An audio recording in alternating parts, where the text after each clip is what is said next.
7:59 on what has been a terrible morning commute from Clark County. The good news is the earlier crash causing all the issues is gone, but the bad news is as we look live in Hazeldale, this is way out of the usual here. I-5 southbound is really heavy from Salmon Creek through Hazeldale because of the earlier crash on the interstate bridge. Again, that crash is gone, but you're going to need lots of extra time there. A lot of extra traffic heading to the Glenn Jackson Bridge as well. So with that in mind, here's a quick look at your drive times. Getting a little bit better, but the backup here starts prior to Main Street on I-5. So lots of extra time, Rod, needed for folks crossing the Columbia River this morning. Yeah, 8 o'clock. A lot of folks hoping to be to work by 9, I assume, right? Cloudy skies out there to partly cloudy. Now this camera view is still overcast over the state capitol. It's 64 degrees, no rain in these clouds, and they will be breaking up. In fact, in Portland, we're already seeing, there's a break right there behind Big Pink. You can see them breaks in the cloud cover, 64 degrees. So a decent day coming, and it will be comfortable as we get up to around 80 for a high.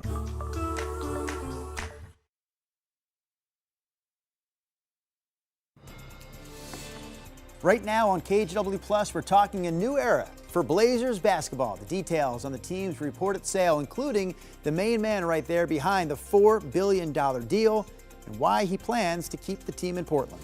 Plus, a warning to stay out of the Willamette as a toxic algae bloom stretches for miles through Portland. The risks that it could pose to you and your pets. And later. Yeah, this changed my life. I can't believe it still. Every time I think about it, it's like I have to tell the short version to everyone. Yep, Taylor Swift making her first ever appearance on the New Heights podcast right there alongside her boyfriend, Travis Kelce, and his brother, Jason. Coming up, we're going to have all the details on that podcast appearance and a first look at Taylor's new album. All coming up right here on the 8 o'clock hour of Sunrise.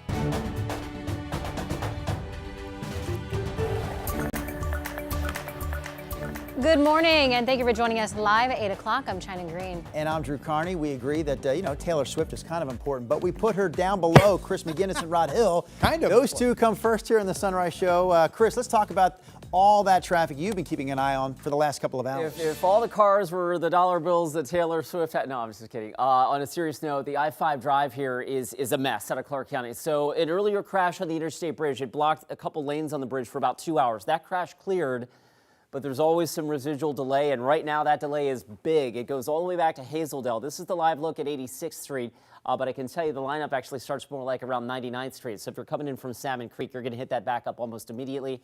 Here's the live look at SR 500, and again, it's slow and go on that side of town. A lot of folks opting to take the Glenn Jackson Bridge instead. Thankfully, no problems here, but traffic is certainly heavier than usual as a result on that side of town. So with that in mind, a quick look at your drive times, still really thick. And as I show you this one, for I-5, it starts at Main Street. A reminder that the backup starts up in Hazeldale. So if you're coming in from like Salmon Creek or Hazeldale, tack on at least 20 minutes to this commute, and that's what you get down to the Fremont Bridge. I-205 about 25 minutes to get you in from Patton Parkway to the Banfield. We'll keep you posted, Rod. All right, Chris, thank you for that update. We have a nice morning weather-wise. We have partly cloudy skies in some spots, overcast in others. Generally, the coast is reporting cloudy skies. Looks like a little brightness, though. Some folks on the beach looking out over the water. 59 degrees, our Snook Winds Casino Resort camera in Lincoln City. It'll be a dry day at the coast. You folks, if you get sun, it won't be for long. Generally, I expect clouds there. But the clouds over downtown Portland will be gradually breaking up more and more so during the morning hours. Right now, we're at 64, so it should be partly cloudy this afternoon, including at noon. Nearing 70 at noon, and I have us getting up to about 80 yesterday with all the sun we had. It was 87. So our cool down continues on this Thursday. Back to you. All right, thank you, Rod. One of our top stories here this morning, China. It's official. The Trailblazers have a new owner. A group led by the current owner of the NHL's Carolina Hurricanes has reportedly bought the team for more than $4 billion. So when this news first broke yesterday, the first question on a lot of fans' minds was whether or not these new owners would keep the team here in Portland. Sunrise reporter Thomas Schultz has more on that. Well, Blazers fans can breathe a sigh of relief because new ownership says they're committed to keeping the Blazers here in Portland. The new owner, the guy to know, is named Tom Dundon. He also owns the Carolina Hurricanes, an NHL team. Dundon and a group of buyers, including Portland-based CEO Shield Tile, reportedly bought the Blazers for, get this, $4.25 billion. One of the most pressing challenges ownership faces is renovating or replacing the Moda Center, which hasn't undergone a major renovation. Though for now, Blazers fans are ready to turn the page and focus on basketball. I was surprised. I was happy. It feels like a big weight off of Trailblazer fans' shoulders to finally have this done and focus on the season coming up. And if Dundon's ownership of the Carolina Hurricanes is any indication, this could be a good move for the Blazers. The Canes have made the playoffs 7 straight years and are top 10 in attendance. I think it's a win because this is someone who knows how to operate a team in a small market. It's someone who has invested money in the team before, the Carolina Hurricanes. Now the sale is going to take a while to finalize. Just for a frame of reference, the Boston Celtics were sold in March. That deal wasn't finalized by the NBA until yesterday. So still some time to figure all of this out. At the Moda Center, Thomas Schultz, KGW News. All right, here's another one of our top stories this morning, a toxic algae bloom, a real problem in the Willamette River right now. It covers a large stretch of the river right through Portland. Oregon Health Authority issued a recreational use advisory this week for people and their dogs. Sunrise reporter Corey Johnson joins us live from River Place Marina with more details on the advisory. Corey. That's right, Drew. China Oregon Health Authority found bacteria present when lab samples were being collected for testing earlier this week. Now on Tuesday, that department issued an expanded recreational use advisory on the Willamette River because of the toxic algae bloom. It runs from the Ross Island Lagoon all the way downriver to Wapato Bridge and Kelly Point Park, including the water around Cathedral Park. Now, exposure to the algae can lead to symptoms that feel a lot like food poisoning, but for dogs, they can get extremely sick and even die within hours of coming into contact. Now, I spoke with one pet owner this morning who says there should be more widespread alerts when advisories like this occur. I like to let her play in the river occasionally, and then also I've kayaked in the river with her. And there could be more awareness. I mean, my friend texted me the link that said there was a warning in the river, but you know, there's no little alerts or anything that go out. There's no signs posted, so probably be more beneficial if there were signs. Now, OHA officials also recommend not fishing or drinking the water while that advisory is in place. Back to you. All right, Corey Johnson in downtown Portland there along the Willamette for us. We also want to give you this quick reminder. Multnomah County is testing its emergency alert system later today. So here's how it will work. The alert will go out to cell phones between 2 and 2:30 this afternoon. The county says it aims to reach up to 1 million people during that time. The alert will also include a link to a short survey that officials hope people will fill out to let the county know how well the alert system actually works. Recent disasters like the floods in Texas and wildfires in California provided proof that these type of alerts don't always reach everyone. So if you don't get today's alert, the county says it also wants to hear from you. One more thing we can share with you. If you text the word alert to this number on your screen, 503-226-5088, we can text you back with a link to all the information on this afternoon's alert. Heads up for Max riders, a significant disruption is coming next month. From September 7th through the 13th, TriMet is working on an improvement project that will shut down the Max between the Sunset Transit Center and downtown Portland. So that includes a 3-mile-long tunnel that runs under Washington Park. During this time, shuttle buses will run between Sunset and the Providence Park Max stop. Other Max line sections will run on normal schedules. After 46 years in downtown Portland, the gay bar Scandals over on Harvey Milk Street is set to close its doors on September 21st. Although it's not shutting down for good, they're simply moving to another part of town. The owner says the decision to close downtown and reopen in Northeast Portland didn't happen overnight. He cites a combination of factors like the increasing cost of doing business and the changing landscape of downtown Portland. He also said that the lease was up. He told us that Scandals was the last of its kind in this part of downtown, calling it a safe haven that went back decades. It was called the Pink Triangle because, you know, Burnside and what used to be Stark, that's now Harvey Milk, created a triangle. And in that triangle, we had the Eagle, and we had Slaughters and Silverado and Scandals and Three Sisters. Instead of a pink triangle, we're a pink dot, you know, in what used to be definitely a thriving, you know, gay community. Again, that was the owner of Scandals who told us he hopes to have that new location opened up by October 1st. The suggested name for the new location, Scandals East. In-N-Out fans in Washington might have to wait a little longer to get that double-double with animal fries. According to a social media post from the city of Ridgefield, they're working with In-N-Out to make sure traffic doesn't block any roads. While no opening date has been set for the Ridgefield location, signs went up in June. The city now says In-N-Out must keep car lines on private property to keep it off public roads. And customers who try to join a line that's full will be asked to come back later. Law enforcement will also be monitoring the line. Now, a lot of people ask me, China, are you so excited for this to open up because you love In-N-Out? And my answer is, it doesn't matter. I will never be able to go there to get a burger because the place in Salem, Kaiser, Yep. 5 years old, it's still an hour-long wait. No. Like Are you serious? Yes. Oh yeah, the lines at that In-N-Out, I just drove past there the other day. They're still crazy during all day parts. After my bodybuilding competition, that was the only thing I wanted. We went straight there because the competition was in Salem. We get there and they say, hey, just so you know, you can order now, but it's going to take an hour to get your food. And I think that location actually opened up before the pandemic, like in 2019. Wow. So that would be 6 years ago. That is crazy. So there's a second one, coming to Clark County off of East Mill Plain as well, where they've started moving the dirt around and the signs are up. I would think as we add these, the lines are going to go down, but maybe not. Who knows? I'm not getting my hopes up. Wow. China, I didn't realize life was so hard. Here's a look at our satellite picture with our clouds moving toward us. Now, these clouds are the rain chances that start this evening, and more on that coming up. But right now, we've got clouds over wine country. There's Chehalem Tasting Room looking out over the vineyard in Sherwood. 65 degrees is the number. No rain chance this morning. In fact, the clouds generally are starting to break up in a lot of spots, and we will become partly cloudy on this Thursday. We're in the 60s, light winds out the door. Really nice morning, 64 degrees for you in Salem. Here is a look at your temperatures throughout the morning, up to about 70-ish at noon. And then look how comfortable we're going to be, 76 at 3 o'clock. I have us just getting up to 80 for a high temperature. Now, it is a sunny morning in the Gorge, Hood River East. It's sunny in Central Oregon. It's sunny in East Oregon. You folks will keep the sun all day. And most of you will be around 80 to maybe a little bit warmer. Really comfortable weather. Only about 80 up and down I-5 with the partly cloudy afternoon coming. 60s in a day that's going to be cloudy most of the time, if not all of the time, along the Oregon coast. So here's the 7-day, 80 today. Clouds quickly re-thicken and come in this evening. There's a chance of just a little rain moving across the area tonight. Tomorrow you wake up solid cloud cover. Could be some rain on the radar. An ongoing chance of some showers in the area on Friday.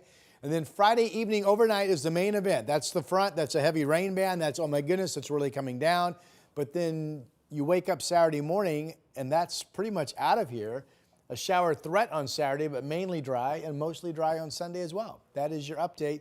Chris is keeping an eye on that traffic commute. Yeah, Rod, we've got a new traffic alert now in Clark County. This also on southbound I-5, a new crash near 179th Street. I apologize, I have no control over that. We just lost the camera there, and it looks like we lost some of the other ones. So, okay, all blue on the traffic cameras, but the red line tells the story. We are still unraveling the commute from earlier trouble on the Interstate Bridge. So with that in mind, I want to show you this.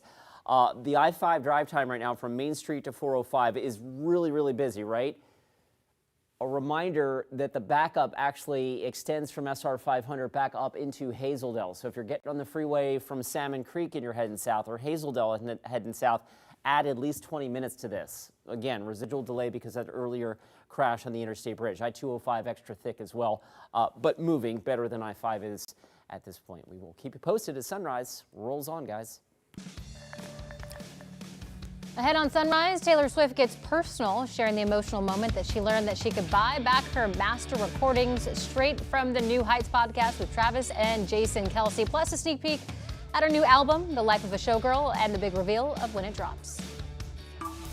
The KGW Plus TV app, streaming 24/7.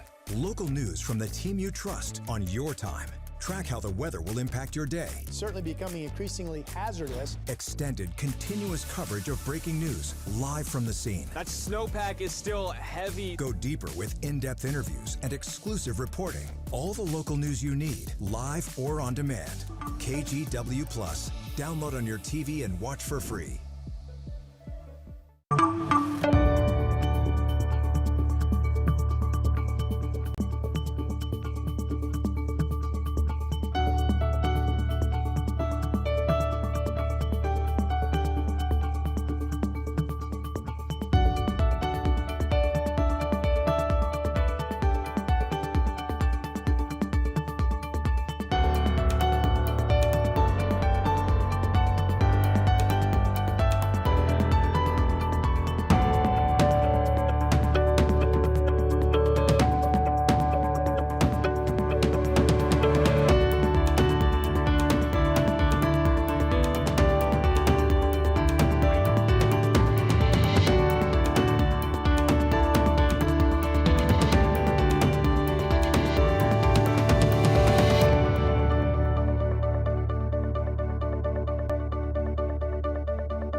On weather impact alert days, stay informed, prepared, and connected with KGW and KGW Plus. Coverage that alerts you to what's coming and how it will impact you. Watch extended weather coverage on KGW Plus. The KGW Plus TV app, streaming 24/7. Local news from the team you trust. Track how the weather will impact your day. Breaking news, live from the scene. All the local news you need. KGW Plus. Download on your TV and watch for free.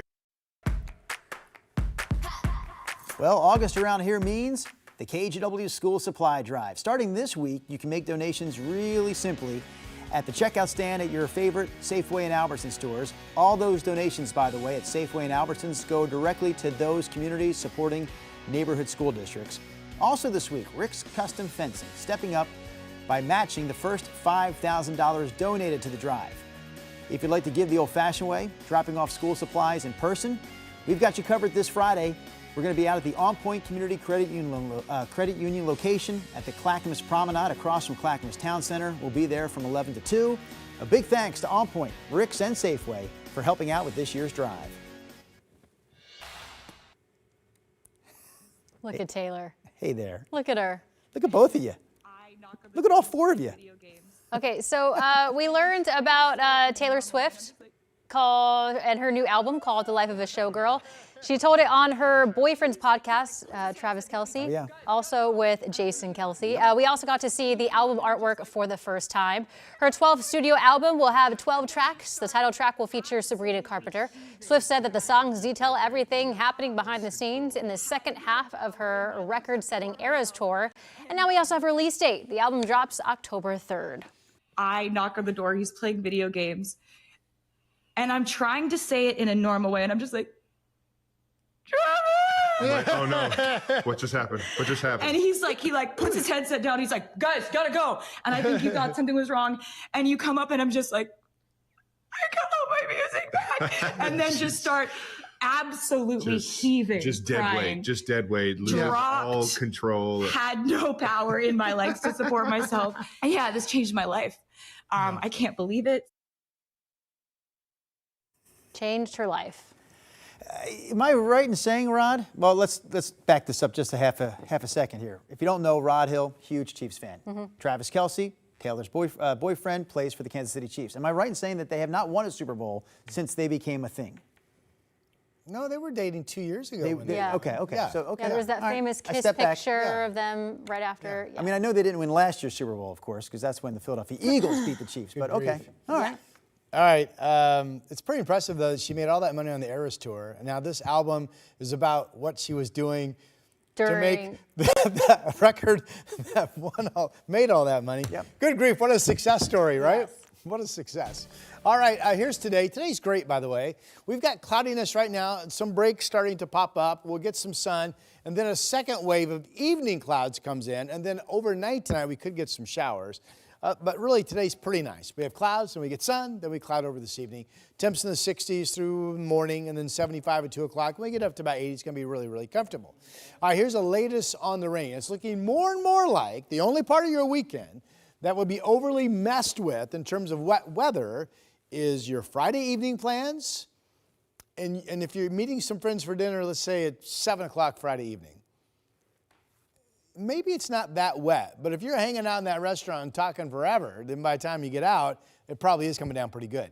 But that rain will be mainly gone by the time you wake up Saturday morning. This shows cloudiness breaking up this afternoon, and then here comes a wave of clouds this evening. Just a touch of rain coming in overnight tonight. Could just be a trace or barely manageable in Portland. This is tomorrow morning. Now we're in the thick cloud cover. No sun tomorrow. Tomorrow's about as dark of a gray, cloudy day as we would ever get, especially in August. And there will be the ongoing threat of some rain tomorrow. And it's tough for me to tell as a forecaster how much dry time versus what we have tomorrow. It's easy for me to stand here and tell you that we're not going to see a lot of total rain tomorrow, but that can be deceiving. You know, if it's hours of light stuff, still isn't much total rain, but it's pretty wet outside. Okay, here's getting into the evening hours of tomorrow. This is 5 o'clock. Now the bulk of what's going to be the big soak is gathering at the coast, and at some point in the evening it comes through. Now this is 8 o'clock in the evening. You're at the restaurant.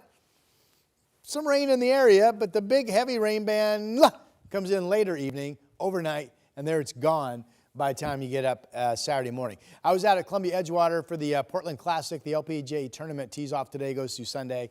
We were playing with some pros and their caddies. Everybody's wanting, what about the rain? And I told them, I said, well, could be some rain around tomorrow when you play. I don't think it's going to be overly consequential unless you are in the construction. You just can't have any rain. And I still think Saturday and Sunday are going to be mainly dry. So overall, pretty good looking weekend forecast. Rain totals, mainly from the rain band that comes in tomorrow night. Could be an inch at the coast. I mean, it's a big soak. Could be half of an inch in Portland. Wow. All right, there are clouds over the city right now. Our Rose City camera. Portland's at 64 degrees. Warm spot on the map is Pendleton, 70. It's sunny from Hood River east and sunny in central and eastern Oregon, and will be all day today. Really nice weather. We get up to about 81, assuming we get the partly cloudy skies this afternoon, that I think we will in Salem, and I think we will in Vancouver, and I think we will in Portland. So there's the cloudy day tomorrow. We'll see how much rain we end up with, and if it's scattered or if it's just occasionally light stuff. And then we get the rain that's over by Saturday morning. For the most part, your weekend looks to be dry. Okay, Chris McGinnis has been tracking this mess out of Clark County, and the news is, I don't know, is it getting better, Chris? It's getting better. I got to be careful how I phrase this, because for folks that are just tuning in and hearing, oh, the backup is still into Hazeldale, oh my goodness, yeah, that's still the situation. By the way, we also have another crash that's south of Ridgefield. It's near 179th. Washed out, reporting one lane is blocked there, so there is some local congestion getting around that. But back to the big deal here. That's not the right map. Let's switch gears here. We'll bring you down to the south. There's the end of the line. It starts in Hazeldale. This is at 78th Street. And if you looked at this and you said, oh, wow, yeah, you're right. The thing is that this is better than where we were a half an hour ago, where the end of the line now is at Hazeldale, and the speeds pick up a little bit as you get farther south. But it is still a slog, a slow slog out of Clark County right now. 40 minutes is the drive time projected here from Main Street to the Fremont Bridge. But a reminder, again, the lineup starts at 78th this morning, so there's still lots of extra traffic to get across the bridge this morning. I-205 has been handling some of that. Thankfully, no problems on that side of town. There's a quick look at Interstate 84 and Highway 26. Busy, but moving. The drive times right now, the inbound 84 commute just 22 minutes from Troutdale to the I-5 split. All right, thank you, Chris. Big news tomorrow when President Trump sits down with Russian President Vladimir Putin to discuss the ongoing war with Ukraine. Coming up here on Sunrise, we're going to discuss how other world leaders are reacting to the summit. KGW Plus TV app, streaming 24/7. Local news from the team you trust. Track how the weather will impact your day. Breaking news live from the scene. All the local news you need. KGW Plus. Download on your TV and watch for free. On Weather Impact Alert Days, stay informed, prepared, and connected with KGW and KGW Plus. Coverage that alerts you to what's coming and how it will impact you. Watch extended weather coverage on KGW Plus.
We have now issued a weather impact alert. We could expect conditions in some parts of our area to change drastically pretty soon, right? And very quickly, yes.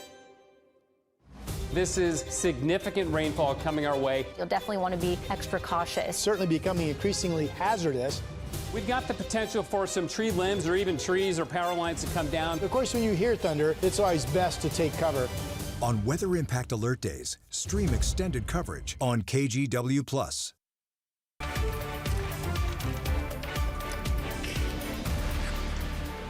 When President Donald Trump and Russian President Vladimir Putin meet tomorrow in Alaska, it will be their first time face-to-face in 6 years. It'll also be Russian president's first time in the United States in decades. President Trump has already said there will be severe consequences if Russia doesn't end its war with Ukraine.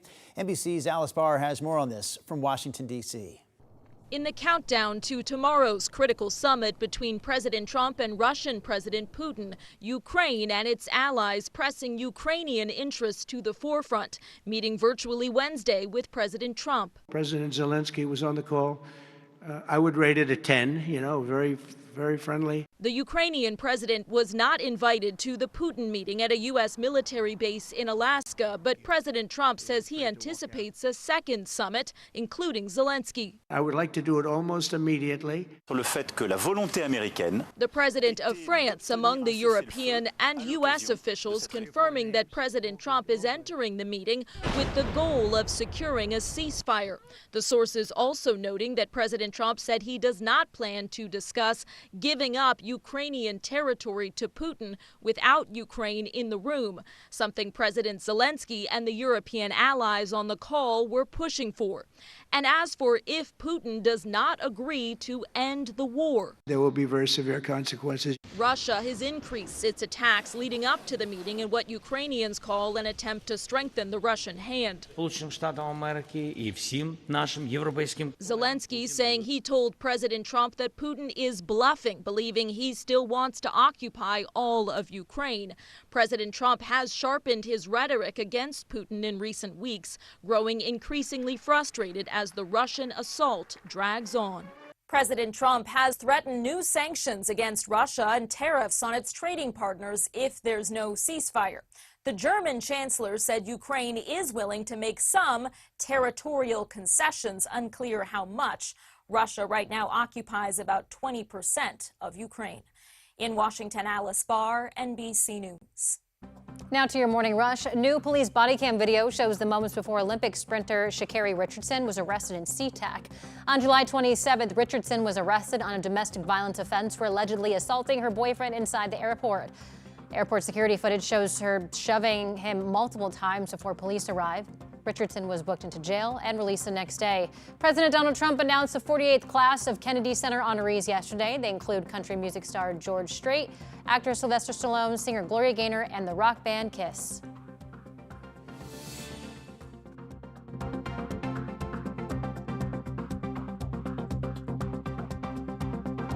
On Weather Impact Alert Days, stay informed, prepared, and connected with KGW and KGW Plus. Coverage that alerts you to what's coming and how it will impact you. Watch extended weather coverage on KGW Plus. The KGW Plus TV app, streaming 24/7. Local news from the team you trust. Track how the weather will impact your day. Breaking news, live from the scene. All the local news you need. KGW Plus. Download on your TV and watch for free.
Issued a weather impact alert. We could expect conditions in some parts of our area to change drastically pretty soon, right? And very quickly, yes.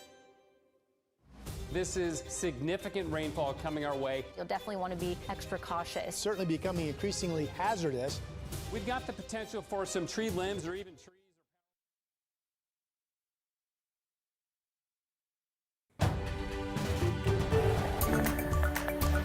Good morning, I'm Drew Carney. A health advisory is in effect for a good stretch of the Willamette River from the Ross Island Lagoon down to downtown because of a toxic algae bloom. Officials warn that it's dangerous for people and pets. There's lots of symptoms at play here. You could get anything from food poisoning like illnesses to seizures. Willamette River advocates say there is a long-term fix that involves flushing out the lagoon naturally, but they say they need support from the state, and so far they haven't gotten it. All right, Rob, what do you have in the Weather Center? All right, Drew, thank you. We have a nice morning. Clouds are breaking in some spots, so far not in others. Salem remaining overcast, at least over Capitol Mall and downtown there. 64 is your number. We've got some breaks around Portland. Here's the Rose City camera. We're at 64. This is the day where these clouds will be breaking up. I think we have a partly cloudy afternoon, a really nice day coming. 69, 70 at noon, only up to about 80 for a high. Yesterday with the blue skies we had, it was 87. And then we have the chance of showers overnight tonight. We have the ongoing threat of some rain in the area tomorrow, rain Friday night, but your weekend could end up being mainly dry.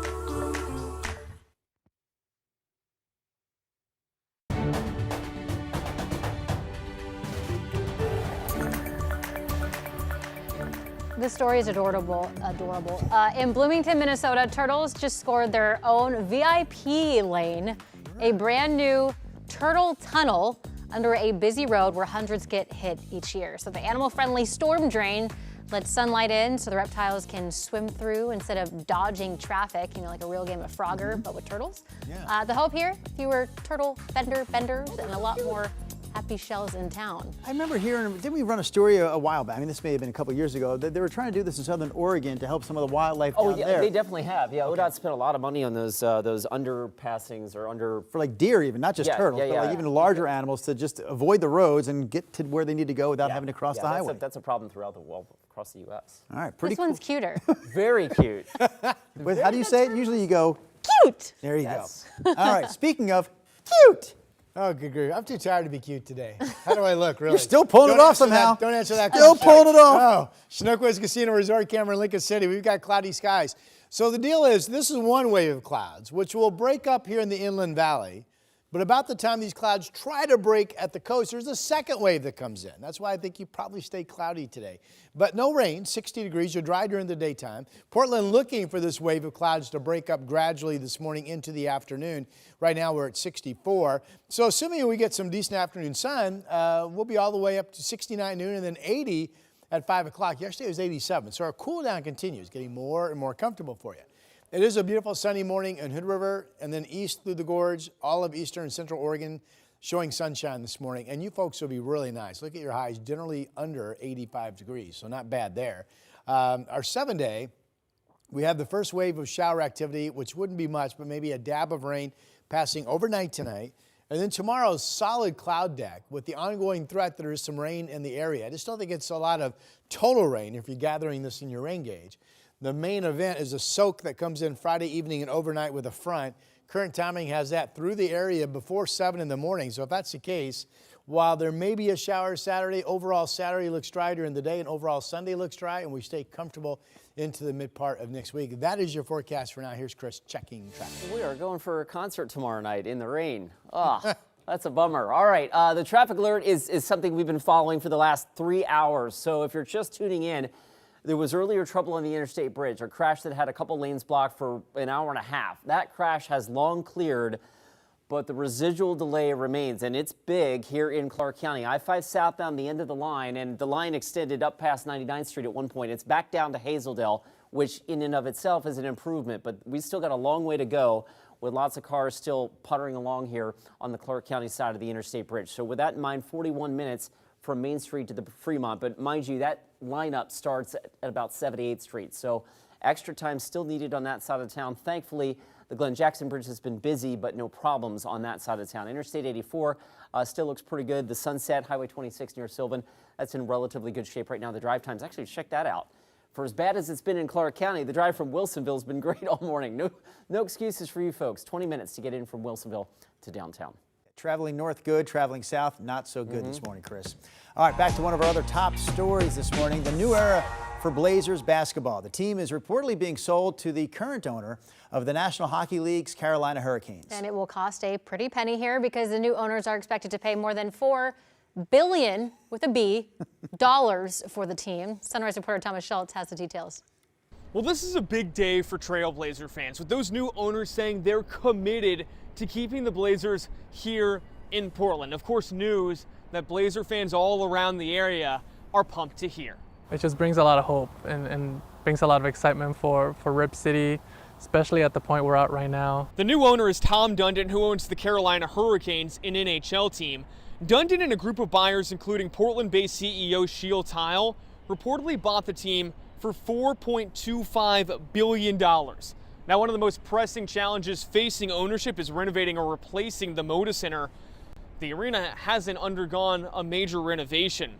If Dundon's ownership of the Carolina Hurricanes is any indication, though, this could be a really good move for the Blazers.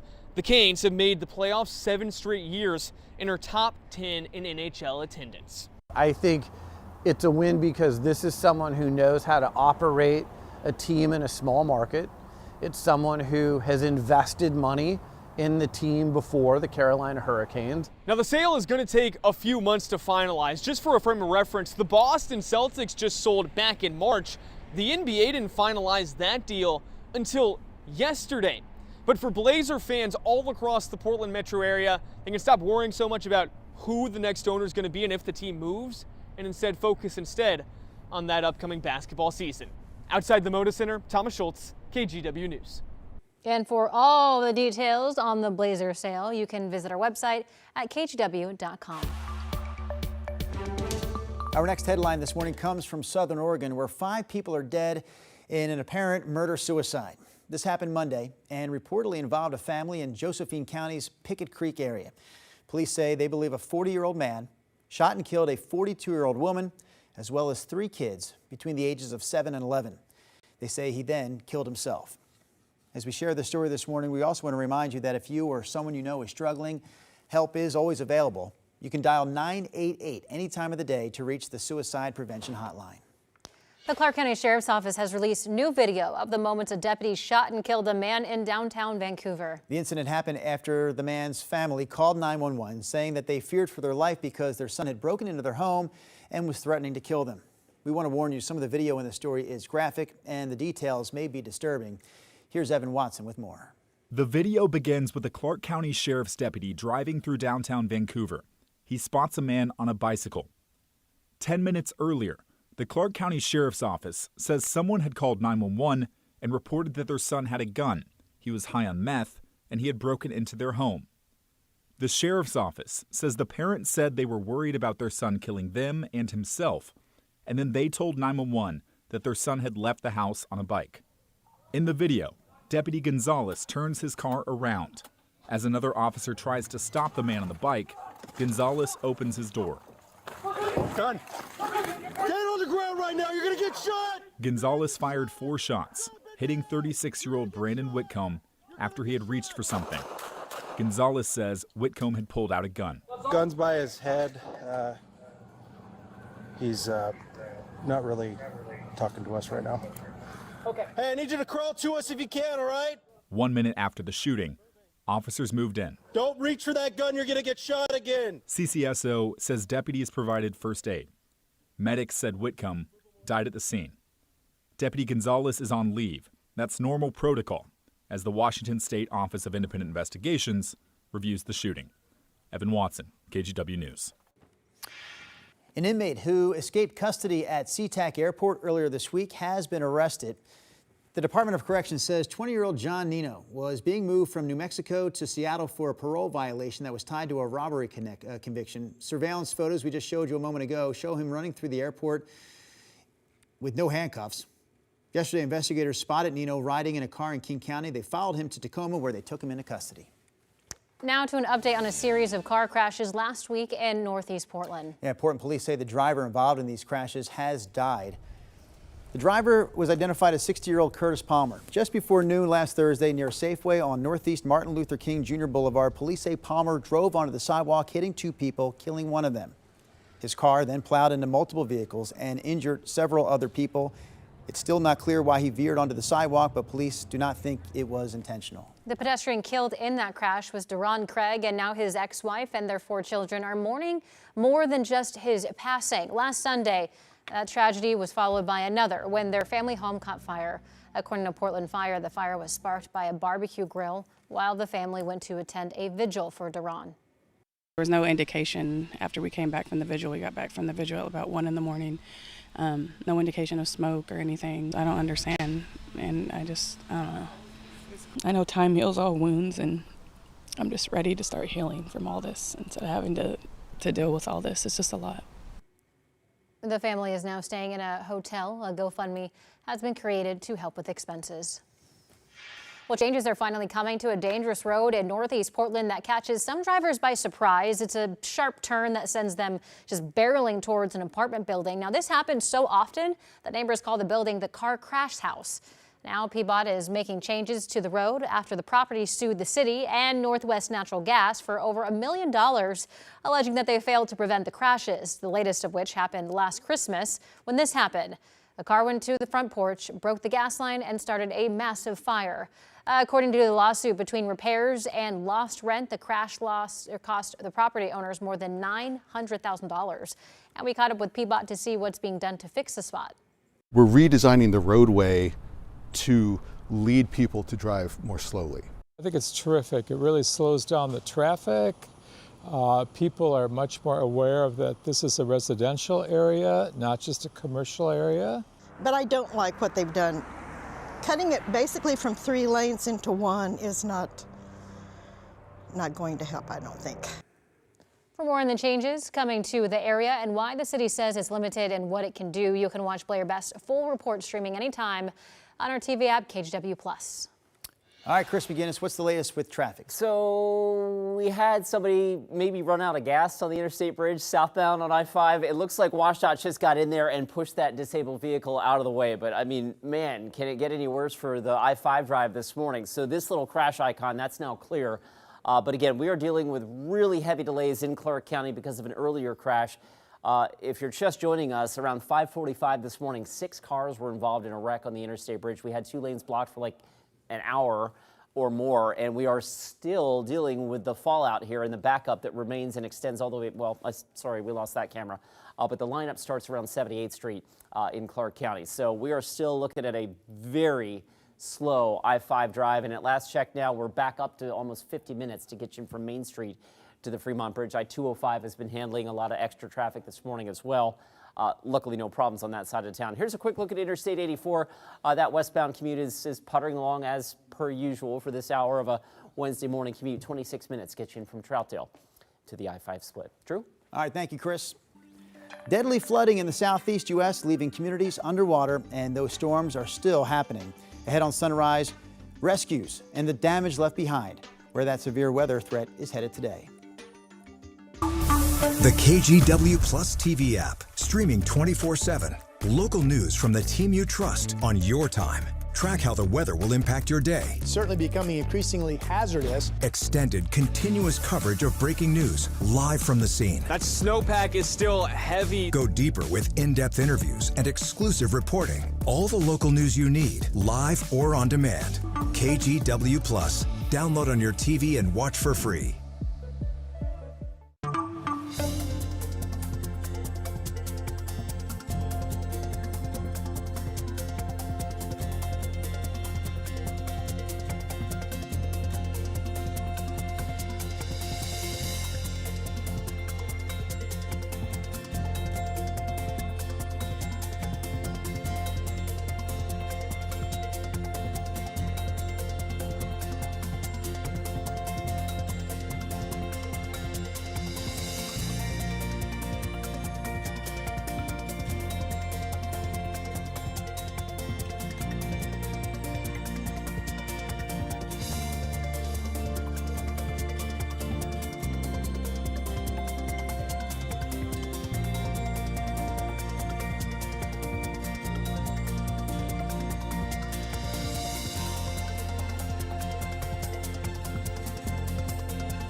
We have now issued a weather impact alert. We could expect conditions in some parts of our area to change drastically pretty soon, right? And very quickly, yeah.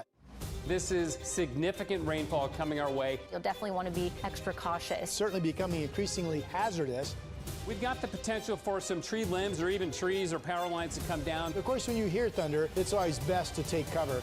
On Weather Impact Alert Days, stream extended coverage on KGW Plus.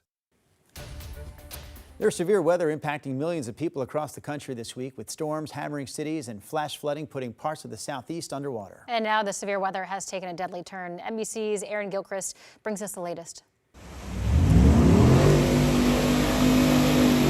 In Tennessee this morning, residents and officials coping with the aftermath of deadly flooding that's claimed at least 4 lives. Officials say the disaster would have been far worse if not for the work of swiftwater rescue teams who saved dozens from fast-rising waters.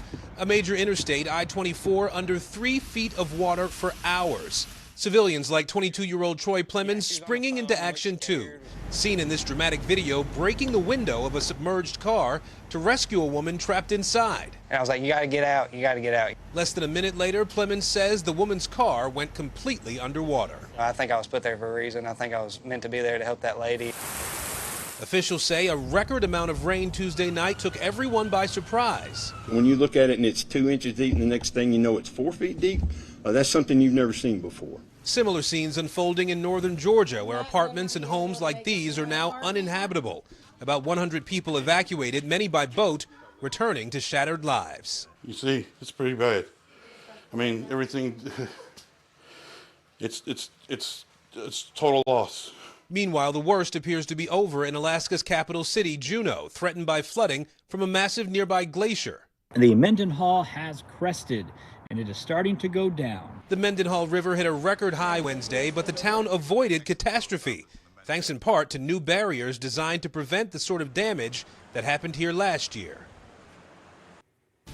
That's something up in Alaska, you know, that's purely because of warming temperatures. They're dealing with the glacier melt and the flooding that leads to. And then in Tennessee, particularly concerning because it seems to be a correct statement that we're seeing more of these thunderstorms that 2 decades ago maybe would have dropped 3-4 inches rain, and now they're dropping 8 inches. And the modeling can't pinpoint yet in today's world exactly where that takes place. And then the rain comes down like that, the river rises go up like that, and people's lives are definitely in jeopardy like that. Right. Yeah. Here at home, we do have some rain coming, but it's not of that convective surprise nature, something that we can track and hopefully get the timing and the amount correct for you, and we'll get into that. So we've got all this rain. Now, let me rephrase. We have all these clouds, and there is some rain out there coming toward us.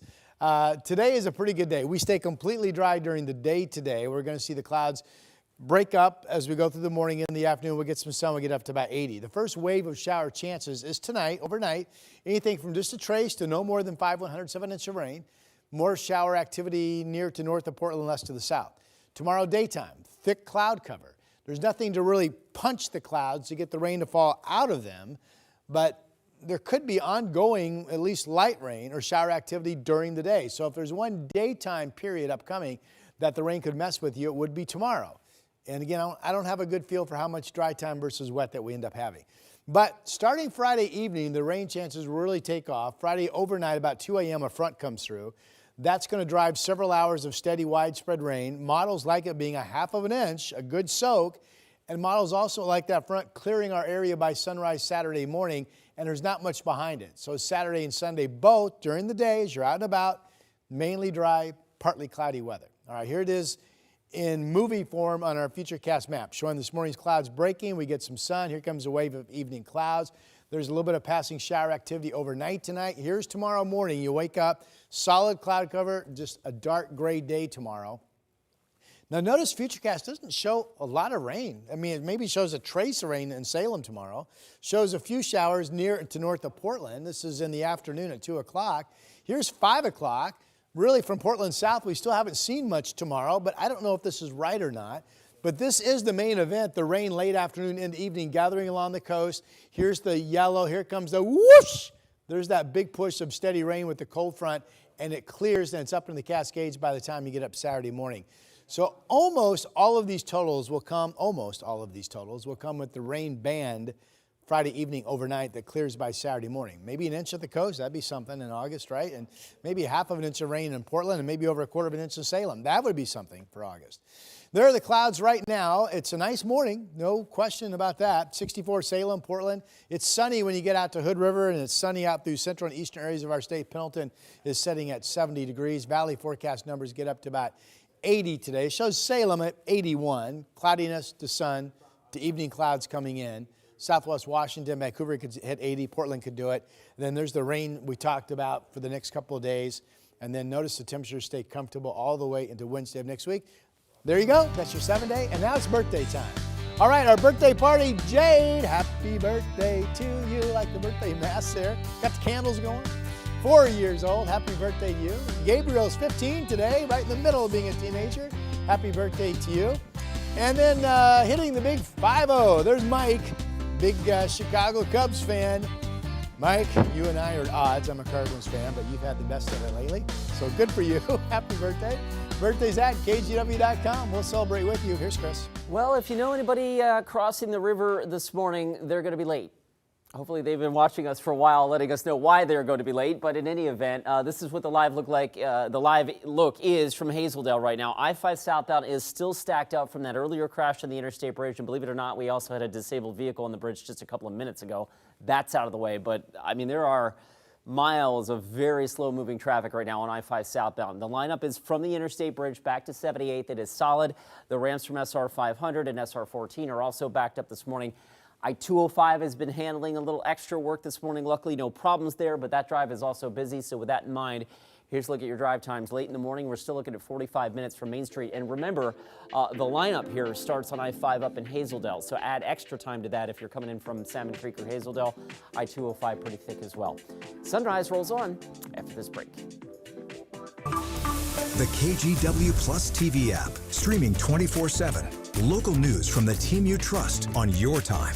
Track how the weather will impact your day. Certainly becoming increasingly hazardous. Extended, continuous coverage of breaking news live from the scene. That snowpack is still heavy. Go deeper with in-depth interviews and exclusive reporting. All the local news you need, live or on demand.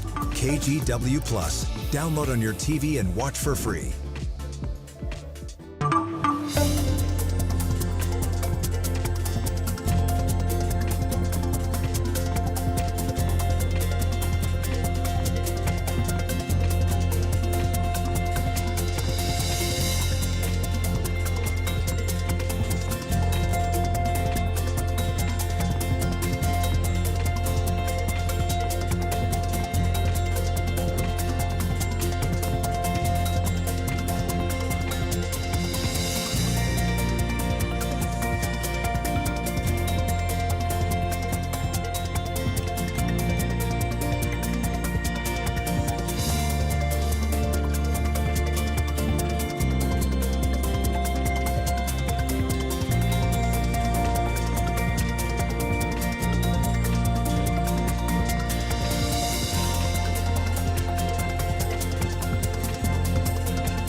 The KGW Plus TV app, streaming 24/7. Local news from the team you trust. Track how the weather will impact your day.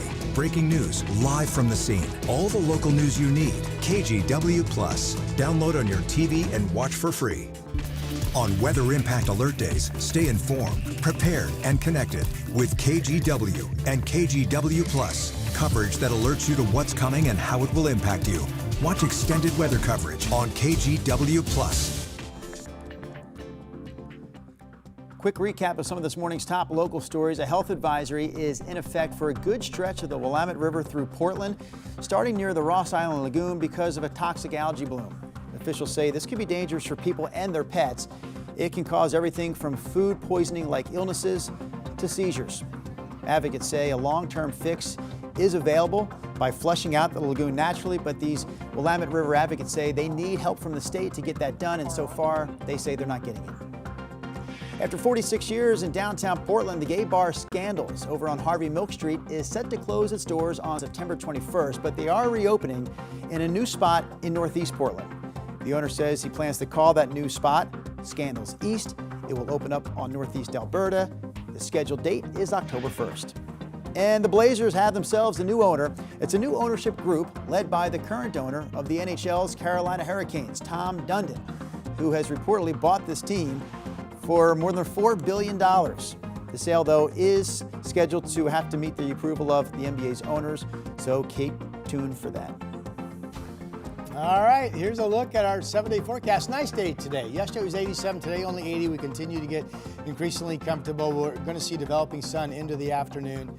Shower chances start tonight, some rain tomorrow, but most of the rain is Friday overnight. This is not something you see most mornings. I-5 still stacked up in Hazeldale. That is a live look from 78th Street. Most of this is a result of the earlier crash that we had at 5:45 this morning on the Interstate Bridge. 6 cars involved, no word on any injuries. That crash long cleared, but the damage done, so to speak, to the morning commute. And again, we're still looking at a really slow drive. The lineup starts in Hazeldale. The drive from Main Street is still 40 minutes, and I-205 is still about 30 minutes from Patton Parkway to the Banfield. Before we let you go, a quick reminder about the testing that's happening at Multnomah County. Today, the Multnomah County test involves the emergency alert system. The alert will go out to cell phones between 2 and 2:30. The alert will also include a link to a short survey they hope people will fill out to help them improve the alert system. We know recent disasters in Texas and California have proven that sometimes these alerts don't reach everyone.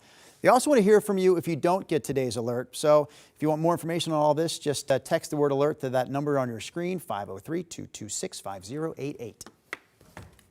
And a reminder, you can watch Sunrise every day live here exclusively on KGW Plus at 7 o'clock.